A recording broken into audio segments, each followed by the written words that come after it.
예, 하나님의 말씀은 빌립보서 3장 1절에서 9절까지 말씀 보도록 하겠습니다.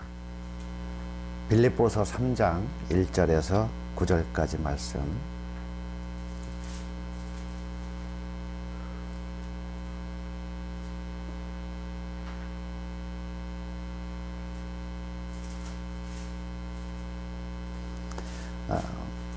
정말로 나의 형제들아 주 안에서 기뻐하라. 너에게 같은 말을 쓰는 것이 내게는 수고로움이 없고 너에게는 안전하니라.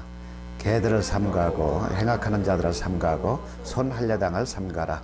하나님의 성령으로 봉사하며 그리스도 예수로 자랑하고 육체를 신뢰하지 아니하는 우리가 곧 할례당이라. 그러나 나도 육체를 신뢰할 만하니 만일 누구든지 다른 이가 육체를 신뢰할 것이 있는 줄로 생각하면 나는 더욱 그러하니 내가 8일 만에 할례를 받고 이스라엘 족속이요 베냐민의 지파요 히브리인 중에 히브리인이요 율법으로는 바리새인이요 율법으로는 율법을 핍박하고 율법의 의로는 흠이 없는 자로라. 그러나 무엇이든지 내게 유익하던 것을 내가 그리스도를 위하여 다 해로 여길 뿐더러 또한 모든 것을 해로 여김은 내 주 그리스도를 예수를 아는 지식이 가장 고상함을 인함이라. 내가 그를 위하여 모든 것을 잃어버리고 배설물로 여김은 그리스도를 얻고 같이요 그 안에서 발견되려 함이니 내가 가진 의는 율법에서 난 것이 아니요 오직 그리스도를 믿음으로 말미암은 것이니 곧 믿음으로 하나님께서 난 의라. 아멘. 사람은 누구나 다 장점과 단점을 가지고 있습니다. 그런데 자신의 장점만을 바라보는 사람은 장점이 자랑이 돼서 그것이 발전하다 보면 교만으로 바뀌게 되고, 또한 단점만 바라보는 사람은 매사에 소극적이거나 비판적인 사고를 가지고 있어서 세상이 불공평하다고 불만이 가득한 삶을 살아가게 됩니다. 리로이 존스가 이런 말을 했습니다. 노예가 노예로 사는 삶에 너무 익숙해지면 놀랍게도 자신의 다리를 묶고 있는 쇠사슬을 서로 자랑하기 시작한다고 합니다. 어느 쪽에 쇠사슬이 빛나는가? 더 무거운가? 이 말은 내가 무엇에 익숙해져 있느냐에 따라서 나의 삶의 모습이 달라지는 것을 말하고 있습니다. 공평하신 하나님은 모든 사람에게 장점과 단점을 골고루 나누어 주셨습니다. 그래서 이 장점과 단점을 조화를 이루면서 서로 도우면서 인간 사회를 이루어가라고 하나님께서는 우리들에게 가르쳐 주셨습니다. 여러분이 가지고 있는 어떤 장점을 자랑하시겠습니까? 아니면 단점 때문에 불평을 하시겠습니까? 아니면 여러분의 삶을 든든히 지켜준다는 어떤 의지의 대상을 여러분께서 자랑을 하시겠습니까? 현대에는 없는 장점도 자랑을 해야만 인정을 받는 사회에 우리는 살고 있습니다. 그래서 그 장점은 사람들이 보는 외형적인 것을 강조하다 보니까 인위적으로 우리의 장점을 만들고 있죠. 그래서 자기의 외모를 좀 더 남이 보기에 더욱더 아름답게 하기 위해서 성형수술이 그렇게 많이 유행하고 있는지 모릅니다. 한국에 이런 유머가 있습니다. 예쁜 여자와 못생긴 여자에 대한 유머가 있습니다. 자, 못생긴 여자부터 말씀드리겠습니다. 유식하고 못생긴 여자 짜증난다. 청순하고 못생긴 여자 청승맞다. 내숭 없고 못생긴 여자 여자가 아니다. 검소하고 못생긴 여자 궁상맞다. 주위에 남자 많고 못생긴 여자 존재하지 않는다. 그 다음에 예쁜 여자에 대한 농담입니다. 성질 나쁘고 예쁜 여자 예쁜 게 착한 거다. 머리 나쁘고 예쁜 여자 사랑은 머리로 하지 않는다. 무식하고 예쁜 여자 순진한 거다. 허영 많고 예쁜 여자 이 한 번 바쳐 허영에 이바지한다. 돈 없고 예쁜 여자 돈은 내가 번다. 집안 형편 어렵고 예쁜 여자 난 항상 사람만 본다.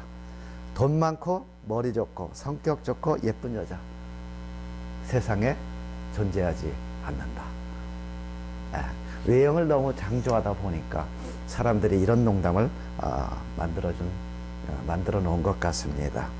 지금 오늘 읽은 본문 말씀 3장 1절부터 우리 함께 살펴보도록 하겠습니다. 정말로 나의 형제들아 주 안에서 기뻐하라. 너에게 같은 말을 쓰는 것이 내게는 수고로움이 없고 너에게는 안전하니라. 여기에서 지금 한국 번역말로 정말로 이렇게 번역을 했지만 영어로는 finally 이렇게 번역을 했습니다. 그래서 이것은 세상을 끝을 이야기하는 in the last day라는 의미는 아닙니다. 그래서 여기에는 어떤 말을 덧붙여서 이야기하기를 내가 어떤 다른 주제로다가 변형시킬 때 문장적으로 하는 부사입니다. 그래서 정말로 내가 덧붙여서 말을 하고 싶은 것은, 그래서 2장까지 사도 바울은 빌립보 교회인들에게 지금까지 말씀을 하면서 내가 덧붙여서 더 말하고 싶은 것은 바로 이거다. 그리고 나서 형제들아 주 안에서 기뻐하라. 여러분 주 안에서 기뻐하십니까? 그러나 환경이 나를 기쁘게 하지 못하는 때가 얼마나 많이 있습니까? 근데 여기에서 우리가 주목해야 될 것은 주 안에서라는 단어입니다. 왜냐하면 우리는 주 안에서 사도 바울이 이 말씀을 한 것은 우리를 기쁘게 하는 것은 주 밖에서도 우리는 기쁨을 누릴 수 있기 때문입니다. 그러면 주 밖에서 기쁨을 누리는 것은 우리의 육적인 보이는 것, 어떤 소유나 아니면 외적으로 뭔가 나의 만족을 시켜주는 것에 대해서 우리는 기쁨을 누리게 됩니다. 그래서 지금 사도 바울은 여기에서 두 가지의 기쁨이 있다. 하나는 주 안에서의 기쁨이 있고 또 하나는 주 밖에서의 기쁨이 있다. 이 말은 다시 얘기해서 우리가 그 성경에서 이런 말씀이 있죠. 자녀들아 주 안에서 부모에게 순복하라, 이 말씀이 있죠. 그러니까 그 말씀은 거기에서 주 안에서 순복하라는 이 말씀은 부모의 모든 말에 무조건적으로 순복을 하지 말아라. 왜냐하면 부모의 뜻은 하나님을 기쁘게 하는 뜻과 하나님을 사랑하는 선을 향하는 모든 뜻이 다 포함되지 않기 때문에 내가 아무리 나의 부모라 하더라도 부모가 하라 하는 어떤 명령이 있다면 그것이 주님의 뜻에 합당한가 합당하지 않은가 거기에서 비춰봐서 하나님의 뜻에 합당한 것만이 순종하는 것이 주님을 기뻐하는 일이라고 말하고 있기 때문입니다. 그래서 지금 여기에서 사도 바울이 말씀하고 있는 주 안에서 기뻐하라, 이것은 보이는 것뿐만 아니라 보이지 않는 기쁨이 우리들에게 있다는 거죠. 바로 하나님께서 여러분과 나와 함께 하신다는 것. 내 속에 계셔서 나의 모든 삶을 주관하시고 나의 참된 구원의 기쁨을 주시기 때문에 보이지 않는 그 기쁨이 우리들에게 더 기쁨을 주고 있다는 것. 그래서 사도 바울은 이제 쭉 여기에서 이 편지를 써가면서 주 안에서의 기쁨은 주 밖에서의 기쁨을 포기할 수도 있다라는 의미로 우리들에게 주고 있습니다. 그 의미는 세상 밖에서 세상적으로 나에게 주는 기쁨을 내가 주 안에서 기쁨을 누리기 위해서는 그것을 포기할 수도 있다라는 의미로 지금 말씀해 주고 있습니다. 사람은 자기의 감정이나 말이나 행동과 표정으로 표출되기 때문에 주위 사람들에게 영향을 줍니다. 그렇지 않은가요? 아침에 출근할 때 아내가 한마디에 어떤 속상한 말을 했다면 그것이 밖에 나가서 다른 사람에게 영향을 주게 됩니다. 특별히 지도자급에 있는 사람들은 자기가 지금 다스리고 있는 다른 인플루언서들에게 그 영향을 줍니다. 가정에서도 부모가 어떤 기분 나쁜 감정의 표현을 하게 되면 똑같이 자녀들에게 그 영향을 주게 됩니다. 그렇다면 우리가 예수 믿는 사람들의 표정과 말과 행동에는 사람들에게 그만큼 영향을 주게 됩니다. 그래서 사도 바울은 지금 자신이 환경에 지배받지 않고 바로 예수님께서 나와 함께 하시는 그 기쁨 안에서 살고 있기 때문에 이 빌립보 교인들에게 너희들의 기뻐해라. 어디 안에서요? 주 안에서 너희들은 기뻐해라. 바로 그것이 사람들에게 전도할 수 있는 한 영향을 갖게 한다는 거죠. 그래서 전에 제가 알고 있는 한 형제가 예수 이제 막 믿기 시작했어요. 그래서 그분이 저에게 하는 말이 이거였습니다. 교회를 가봤더니요, 기쁜 얼굴을 찾기가 참 힘들어요. 그래서 이제 무슨 말인가 들어봤더니, 예수를 믿는다는 건 기쁨이 아닙니까? 예수가 나와 함께 한다는 이것은 기쁨 자체인데 왜 그렇게 기뻐하는 얼굴들을 찾아보기가 힘들까요? 그래서 그 말을 듣고 나서부터, 아, 그렇지. 예수를 믿는다는 건 우리들에게 참된 기쁨의 표현을 내 행동과 말 모든 것에 나타나는 것이 이것도 전도구나. 그래서 우리는 주님 안에서 날마다 기뻐하면서 주위 사람들에게 그 영향을 줘야 되지 않는가. 그래서 지금 여기 3장 1절에서 지금 사도 바울이 말하고 있는 것은 내게는 수고로움이 없고 너에게는 안전하리라. 여기서 같은 말을 쓰는 것이, 사도 바울이 지금 여기서 같은 말을 쓰는 것이, 이 말씀을 하는 것은 빌립보 교인들과 함께 있을 때에 사도 바울이 어떤 설교를 매일 했을까요? 단상에서 목사님들이 선교를 얼마나 매주일마다 그 설교를 했을까? 새벽마다 새벽 기도 때 어떤 설교를 했을까? 그래서 며칠 전에 한 분을 만난다. 신앙생활을 오래 하신 분이에요.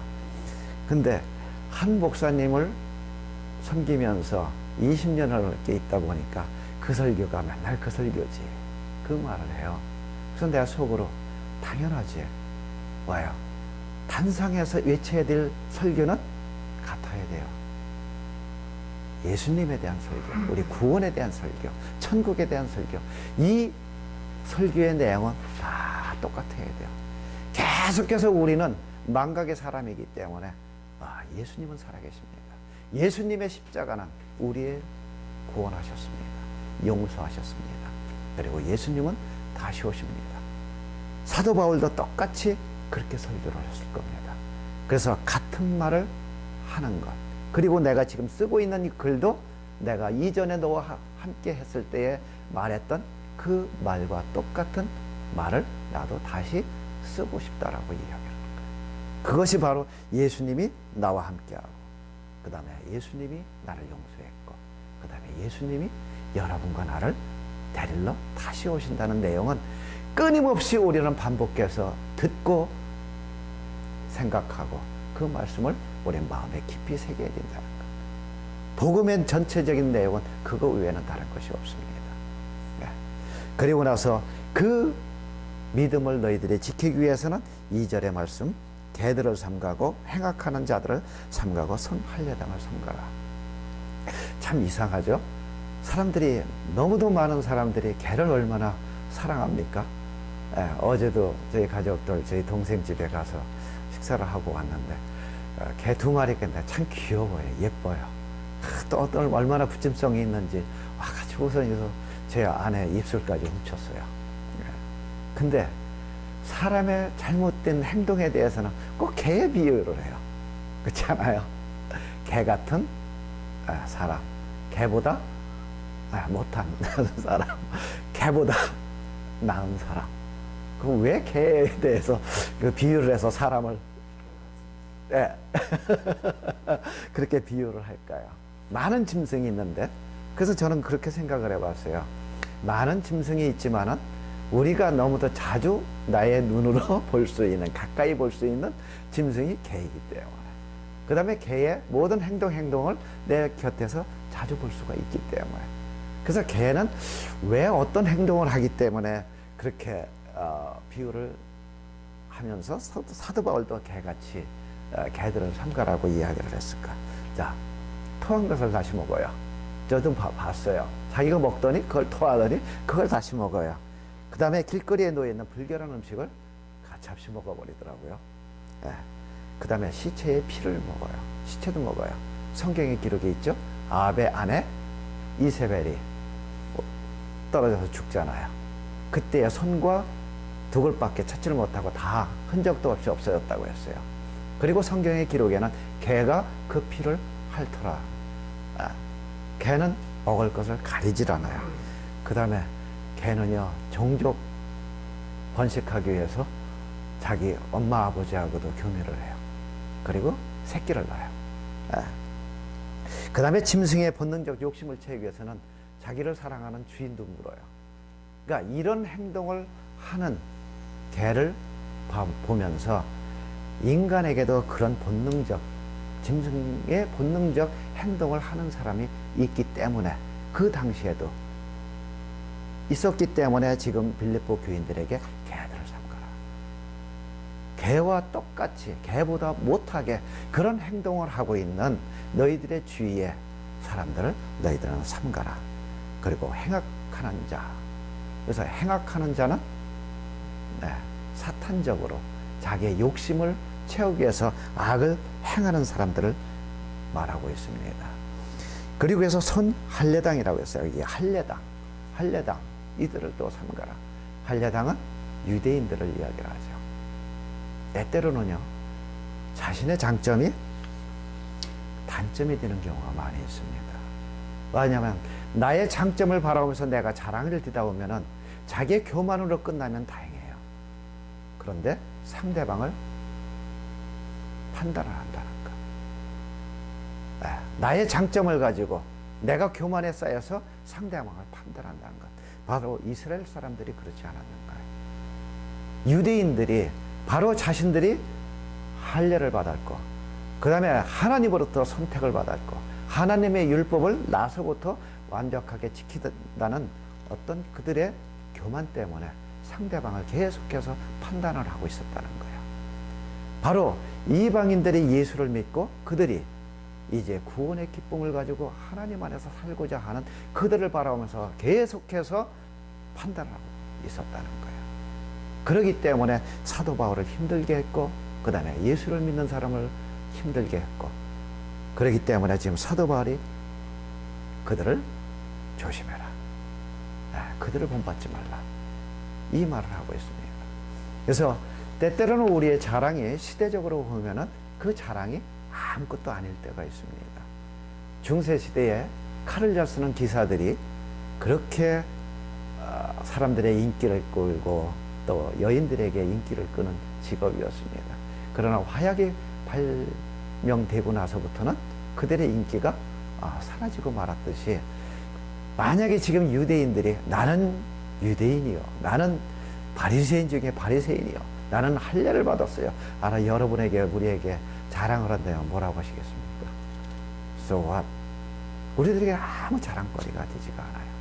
근데 이전이나 지금이나 앞으로도 자랑거리가 있는 게 있죠. 그건 변함이 없어요, 자랑거리가. 그래서 사도 바울이 지금 여기에서 그걸 말하고 있는 겁니다. 그래서 자신이 누구였는가, 자신이 자랑을 하고 싶어서 하는 것이 아니라 내 자신은 어떤 모습으로 태어났고 어디서 태어났고 내가 어떻게 교육을 받았다는 것을 지금 여기서 말하고 있는 겁니다.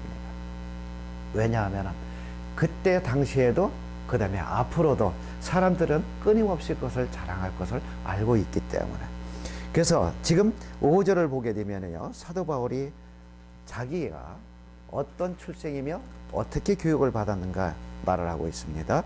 자, 내가 8일 만에 할례를 받고 이스라엘 족속이여 베냐민의 지파여 히브리인 중에 히브리여 율법으로는 바리새인이여 열심으로는 교회를 핍박하고 율법의 의로는 흠이 없는 자로다. 그래서 현대와 지금 바울이 여기서 자신의 출생에서부터의 그 자랑거리로 가지고 있는 것을 한번 비교를 했습니다. 자, 8일 만에 할례를 받은 것, 저는 현대에 이렇게 생각을 해봤습니다. 어려서부터 부모의 노력으로 가지고 있는 자신의 재능, 아니면 재물이라고도 할 수 있습니다. 부모로부터 어떤 교육을 받아서 재능을 있죠. 그것은 어떤 운동의 특기를 볼 수도 있고, 어떤 음악적으로 특기를 가질 수 있는 것도 있고, 그 외에 어떤 지식이 될 수도 있고, 여러 가지 부모로부터 받은 훈련을 받은, 그거 있을 수 있어요. 그래서 지금 8일 만에 할례를 그들이 자랑을 했죠, 유대인들이요. 그래서 그것은 현대에는 재능이나 어떤 재물을 말할 수가 있고요. 그 다음에 자기가 이스라엘 족속이요. 하나님의 선민의식 아닙니까? 아마 우리 30년 전만 해도요, 우리가 한국에서 태어났다는 자체가 부끄러움이었어요. 왜요? 한국이 너무 가난했잖아요. 미국 사람들이 한국 코리안 알아주지를 못했어요. 업신여겼죠. 지금도 아마 현대의 출신 국가 때문에 자기가 부끄러워하는 경우가 많이 있어요. 이런 분 못 보셨어요? 베트남이나 저기 말레이시아나 아니 캄보디아나 중국의 혈통을 가지고 있는 신분들이요. 베트남이시네요. 이렇게 얘기하면 뭐라 해요? 아니요, 저 차이니즘 중국 사람입니다. 왜요? 출신에 대한 어떤 신분적인 부끄러움을 가지고 있기 때문에. 그래서 그때 당시에도 이스라엘 민족이다, 유대인이다 하면 그들은 어떤 프라우드를 가지고 있었기 때문에 지금 사도 바울이 그 말을 하고 있는 거예요.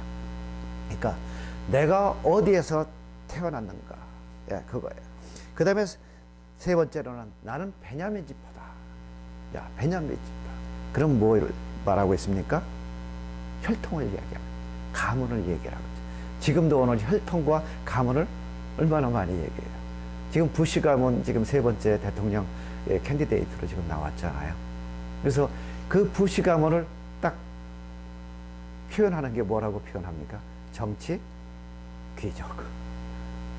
정치 귀족 가문. 그 가문이 정치적으로 귀족이다.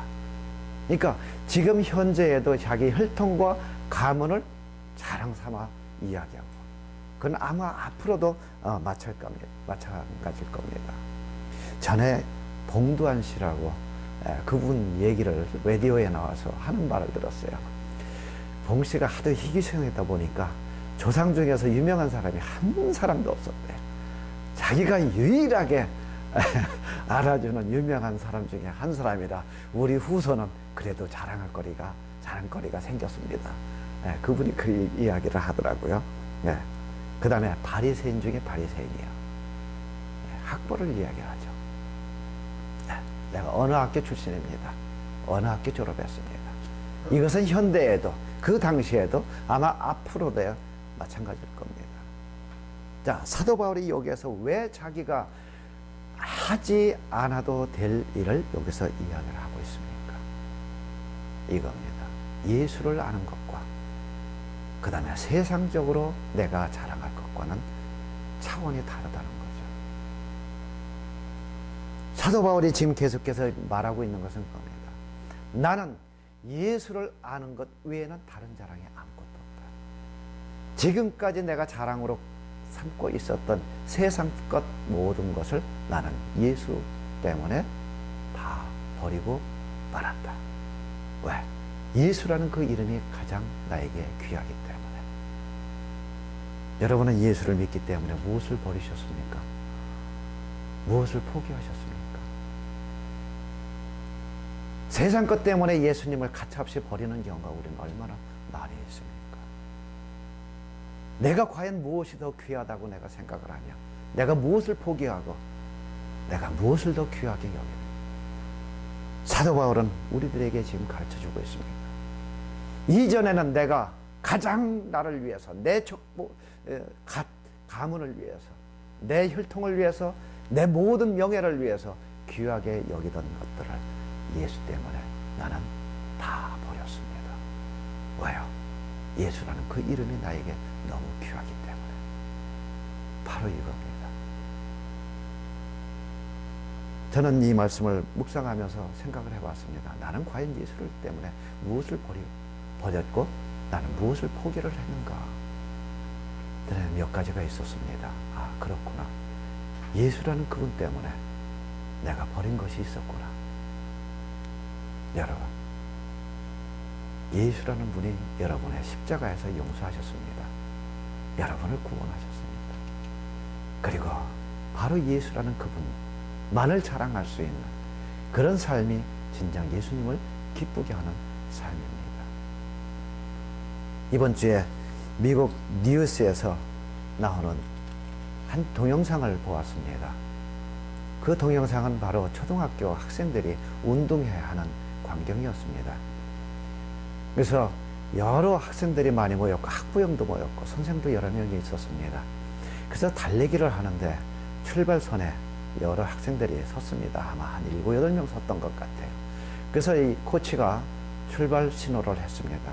그래서 거기에 서 있던 학생들이 힘껏 튀어나갔습니다. 그리고 한참을 튀어나갔는데 그 영상에 뒤에 한 학생이 천천히 나오는 걸 보았습니다. 그걸 보니까 신체 부자유였습니다. 뛰기도 너무도 힘들어 보이는 모습이었습니다.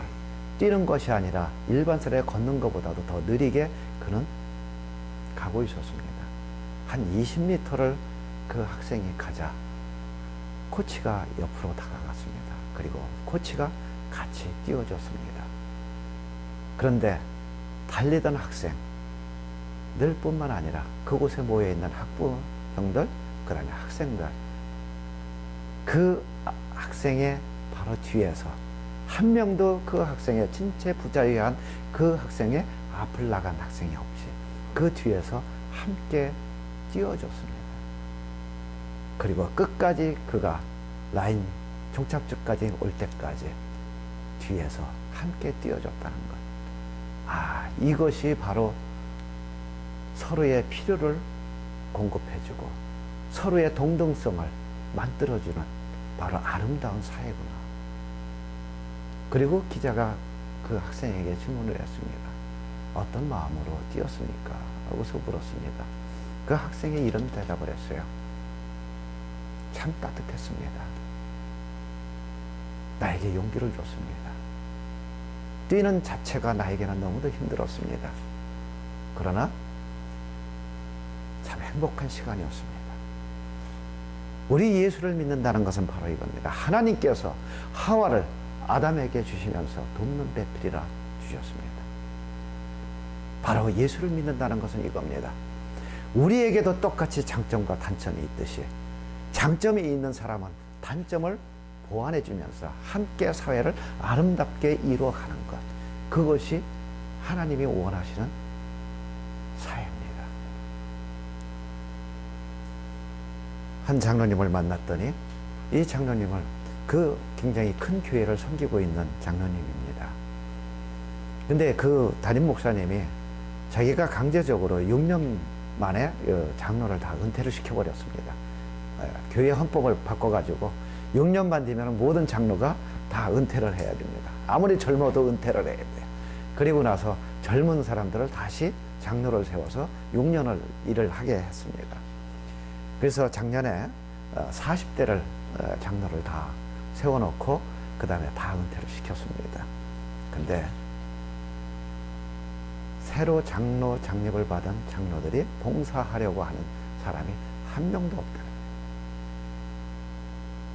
교회 행정에 문제가 생겼답니다.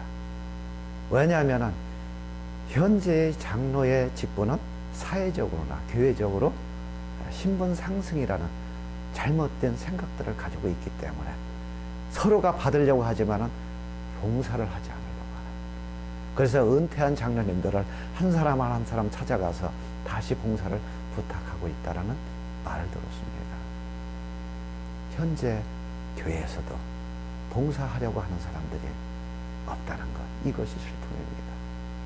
지금 사도 바울이 여기서 말하고 있는 것은 성령으로 너희가 봉사하고 성령으로 너희가 봉사하고 나의 의로 봉사를 하게 되면 나는 시험을 받고 나의 자랑이 되고 그 다음에 나를 알아주지 않으면 가차없이 그것을 그만두는, 이것이 현대 교회의 잘못된 모습들입니다.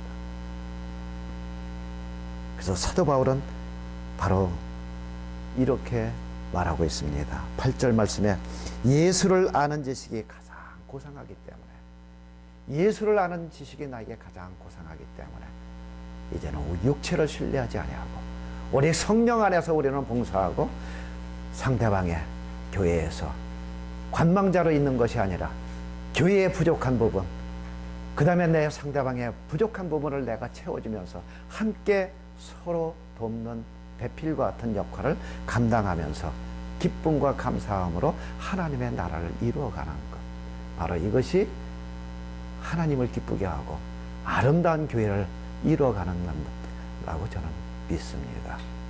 그런 모습으로 우리는 내 가정에서, 교회에서, 또한 사회에서 이렇게 살아가기를 간절히 부탁을 드리겠습니다. 기도하겠습니다.